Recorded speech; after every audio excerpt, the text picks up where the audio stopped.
বিরাট রায় দিল Supreme Court. Voter ভেরিফিকেশনের ডকুমেন্টস হিসাবে Aadhaar card, ration card, voter card এবং প্যান কার্ড কি চলবে? এই মুহূর্তে সুপ্রিম কোর্টের তরফ থেকে কি রায় ঘোষণা করা হয়েছে আজকের এই ভিডিওটিতে আপনাদেরকে একদম ডিটেলসেই জানিয়ে দেব। তো অবশ্যই ভিডিওটিতে আপনারা প্রত্যেকেই প্রথম থেকেই শেষ পর্যন্ত সঙ্গে থাকবেন। তো বন্ধুরা, এই মুহূর্তে আপনারা দেখতে পাচ্ছেন আধার কার্ড নাগরিকত্বের চূড়ান্ত প্রমাণপত্র হতে পারে না। নির্বাচন কমিশনারের সিদ্ধান্তেই সায় দিল সুপ্রিম কোর্ট। শীর্ষ আদালত জানিয়ে দিল আধার কার্ড কেবল পরিচয়পত্র, সেটা নাগরিকত্বের চূড়ান্ত প্রমাণপত্র হতে পারে না। কমিশন যে সিদ্ধান্ত নিয়েছে সেটাই সঠিক। তো বন্ধুরা, বুঝতেই পারলেন, একদম নির্বাচন কমিশনারের সিদ্ধান্তকেই কিন্তু সঠিক বলল সুপ্রিম কোর্ট। পাশাপাশি দেখুন কি বলেছে, বিহারের স্পেশাল ইন্টেন্সিভ রিভিশন নিয়ে একাধিক মামলা দায়ের হয়েছে সুপ্রিম কোর্টে।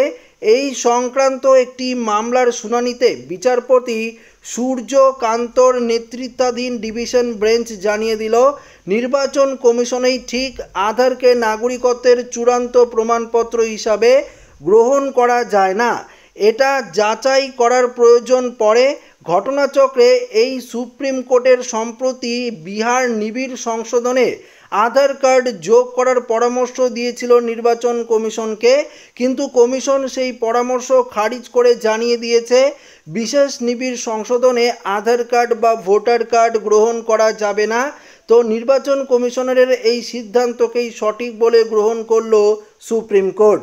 অন্যদিকে দেখুন কি বলেছে, বিহারে এসআইআরের জন্য নাগরিকত্বের প্রমাণপত্র হিসাবে মোট 11টি নথির তালিকা দিয়েছে কমিশন, কিন্তু অনেক ভোটারের কাছে এই 11টি নথির কোনোটাই নেই। সেই সব ভোটারদের আবার অধিকাংশই প্রান্তিক বা দরিদ্র। এদের মধ্যে অনেকের নাম ভোটার তালিকা থেকে বাদ পড়েছে। ওই 11টি নথি না থাকার কারণেই কিন্তু বাদ পড়েছে।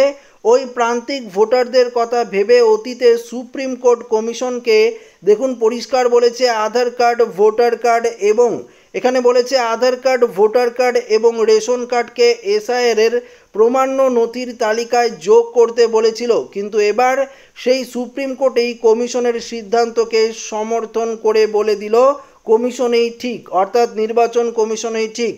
আধার কার্ড থাকলেই কাউকে নিশ্চিতভাবে ভারতের নাগরিক বলা যায় না।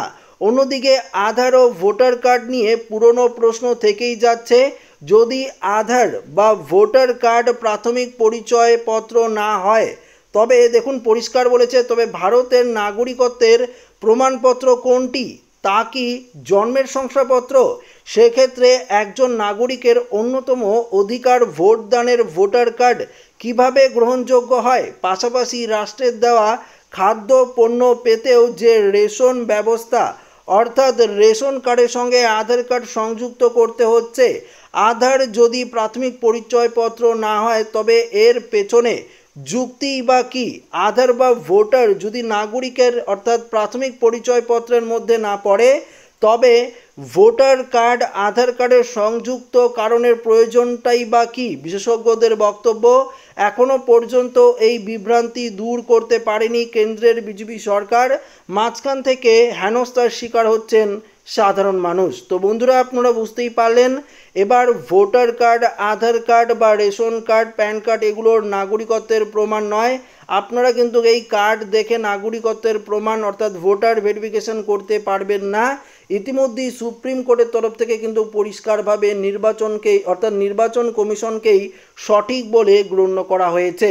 তো পশ্চিমবঙ্গের ক্ষেত্রেও কিন্তু আর আধার কার্ড, ভোটার কার্ড বা রেশন কার্ডকে নাগরিকত্বের প্রমাণ হিসাবে অর্থাৎ ভোটার ভেরিফিকেশনের ক্ষেত্রে ধরা হবে না। যে 11টি নথি বিহারের ক্ষেত্রে প্রযোজ্য হয়েছে, আমাদের পশ্চিমবঙ্গেও কিন্তু সেই 11টি নথি হয়তো একদম বৈধ হিসাবে গ্রহণ করতে পারে নির্বাচন কমিশন। তো আশা রাখবো ভিডিওটি প্রত্যেকের ভালো লেগেছে। ভিডিওটি ভালো লাগলে লাইক করবেন, বন্ধুদের সাথে শেয়ার করবেন, নতুন হয়ে থাকলে চ্যানেলটিকে সাবস্ক্রাইব করে নেবেন। ধন্যবাদ।